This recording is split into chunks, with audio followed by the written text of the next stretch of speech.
irmão Ronaldo, ele pergunta, se a gente se batiza e não se liberta, há alguma consequência?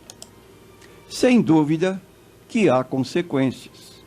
Ora, o que diz a Bíblia sobre o batismo?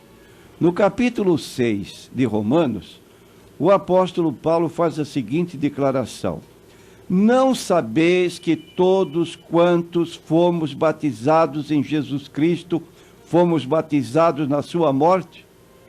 De sorte que fomos sepultados com ele pelo batismo na morte, para que, como Cristo foi ressuscitado dentre os mortos, pela glória do Pai, assim andemos nós também em novidade de vida.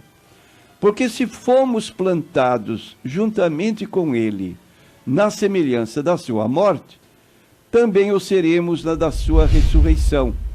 Sabendo isto, que o nosso homem velho foi com ele crucificado, para que o corpo do pecado seja desfeito, para que não sirvamos mais ao pecado. Porque aquele que está morto está justificado do pecado. Então aqui Paulo delineia orientações sobre o significado do batismo.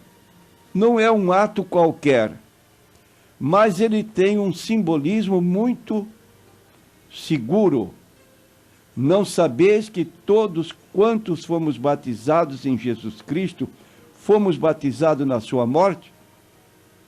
Da maneira como é fundamental para a fé cristã crermos na ressurreição corporal do Senhor Jesus Cristo, primeiro o seu sepultamento e depois então a sua ressurreição, então Paulo diz, se fomos sepultados com ele pelo batismo na morte, para que como Cristo ressuscitou dentre os mortos, andemos nós em novidade de vida. Como é que nós tomamos um conhecimento de que a pessoa batizada ainda está presa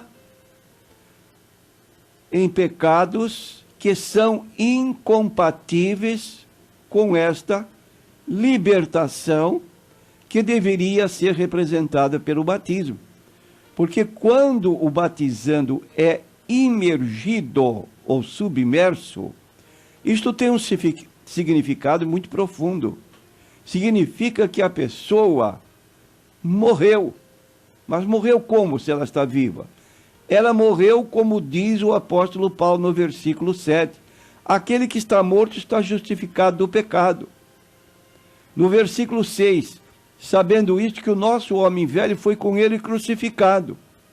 Então, num sentido espiritual, a pessoa deixou a vida pregressa com seus vícios, bebida, prostituição e outras práticas ligadas a esse campo, e agora está sendo uma nova pessoa. Abandonou para que não sirvamos mais ao pecado.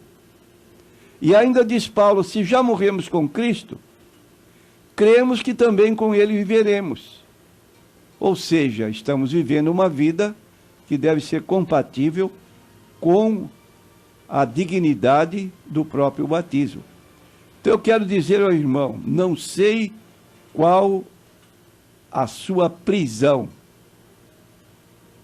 mas saiba o seguinte, que Jesus declarou no capítulo 8 de João, 32 a 36, conhecereis a verdade e a verdade vos libertará. Então é preciso que o cristão seja liberto. Mas não quero dizer com isso que sua situação seja irreversível, não há mais solução. Entre no seu quarto, ore a Deus, peça perdão, dependendo do que ainda o aflige, que ainda o retém prisioneiro, troque uma palavra de orientação com o pastor da sua igreja,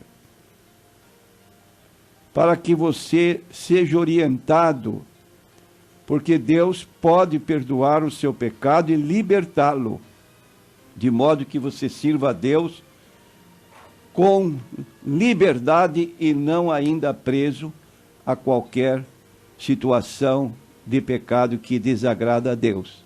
As consequências do pecado, diz a Bíblia, o salário do pecado é a morte. Quer dizer, pode-se dar a morte espiritual, como também pode-se dar outras consequências. Mormente, quando um crente batizado vai participar da ceia, ele deve fazer um exame introspectivo, como Paulo recomenda em 1 Coríntios capítulo 11, versículo 27 a 30, examine-se a si mesmo e assim coma do pão. Como é que ele vai fazer um exame se ele tem consciência de que está vivendo ainda em determinado pecado?